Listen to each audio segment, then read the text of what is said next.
Hey y'all, welcome back to my channel. So today we're going to be talking about intellectual wellness.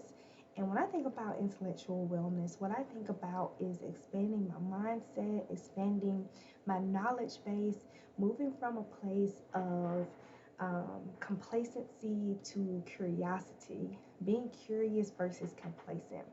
I also think about moving to a growth mindset versus being in a fixed mindset.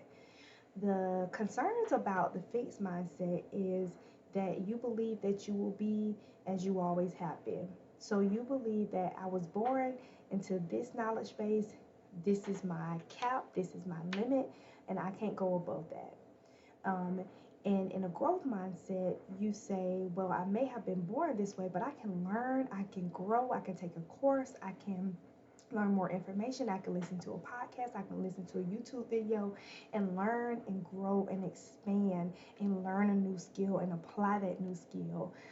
Even if I'm not naturally talented at something, I can develop a skill, I can grow.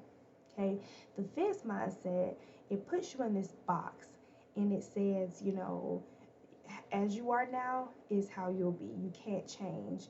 The growth mindset, it opens up the possibilities for change. So that's what I think of when I think about intellectual wellness. So here are some things to consider when you think about intellectual wellness as well. One way to develop this type of wellness is to develop your own thoughts and opinions and views about things. Sometimes we just keep those views that we were taught as young people, as children, and we just stay fixed in that mindset. When you're improving on your intellectual wellness, it gives you the opportunity to look at new material, look at information, and form your own thoughts and your own opinions and your own views on things. Now, this may be challenging because it will force you to, at times, step out of your comfort zone to experience new material that may seem like a threat to the information that you already know. So it will cause some expanding out of your comfort zone, but it's up to you to decide what you do with that information after you get it. The whole goal of this practice of expanding is for you to go through the intellectual process of deciding, oh, this is the view that resides more with me or aligns more with my core values. This is my opinion because I went through the process of deciding what's most important to me to come to this opinion. Okay, oftentimes we're holding the views, thoughts, and opinions of others unless we've done the work to go through our own intellectual process. Okay.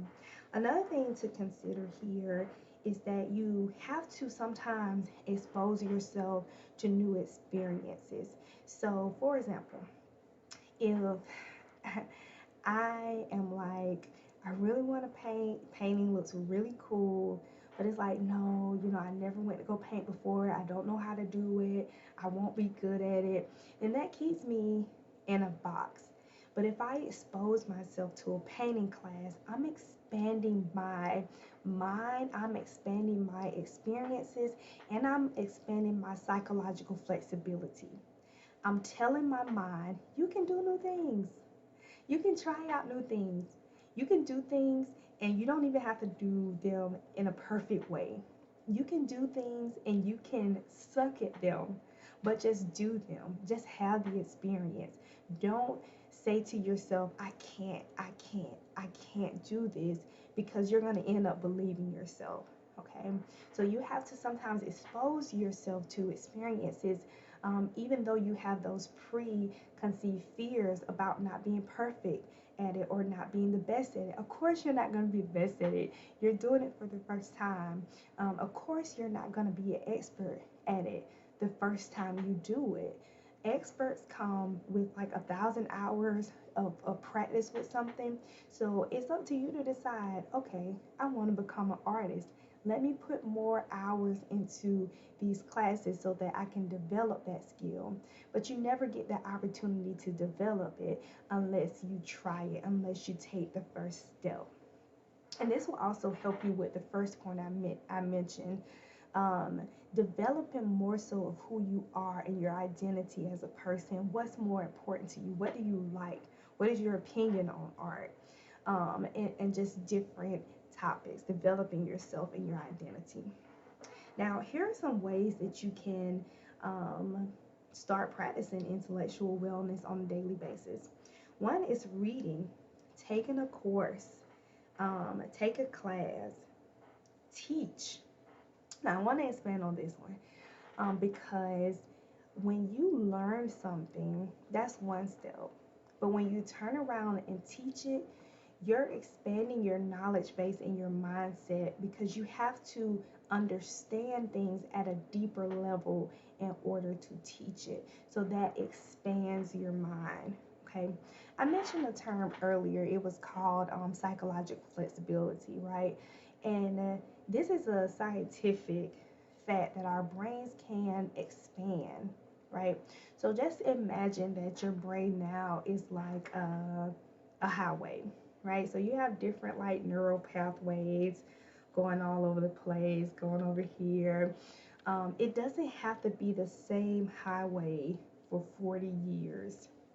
You can expand that highway. It can become a super highway. You can create new paths above, across, around all the pathways that you already created. And your brain is capable of doing that, right? Your brain, if you study a new course or if you take on a new skill, your brain is not going to say, we can't learn anything new. We've reached the limit, right? It's gonna try to grasp whatever it is that you're sharing with it. It's gonna try to master and understand the concept of whatever you are presenting it with, right? So our brains are built in that way, in that we have that flexibility whenever we want to learn something new. It's just most times we believe that we can't, so we don't. Okay, so that's a part of intellectual wellness, just expanding your viewpoint, seeing things from um, others' points of view. It doesn't mean that it changes you at your core when you explore another viewpoint, but it just gives you that psychological flexibility where you can say, this is my way that I'm looking at it, but I can also say, let me look at it this way, or let me look at it this way, or let me look at it this way. Oh, let me see it from this angle. Okay, let me see it from this angle.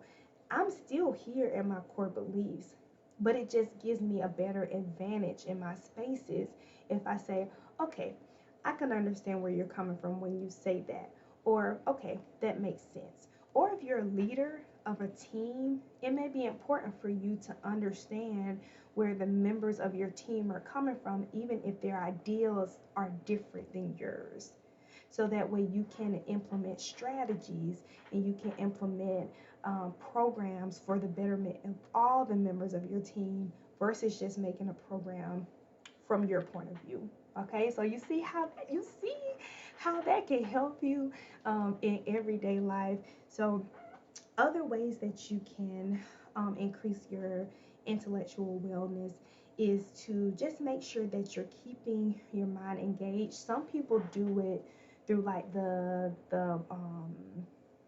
mind games, as far as like um what was it called,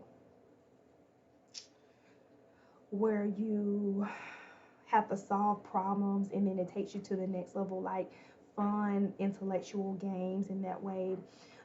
Even games like charades, like you know, and you have to try to act out. Even those things can like challenge you to think, right? Another thing you can do to increase your intellectual wellness is engage in critical thinking, not just looking at a situation or a viewpoint in one light, but just critically thinking through solutions, creating win-win situations. Um, if you are faced with dilemmas in real life. So I hope this was helpful. The whole point of intellectual wellness is one, believing that you can learn new things. that you can expand your mindset, that you can expand your knowledge base, and then engaging in those things such as reading, listening to podcasts, listening to YouTube videos, trying out new experiences that are going to help promote a greater overall intellectual wellness. I hope this helps. Bye.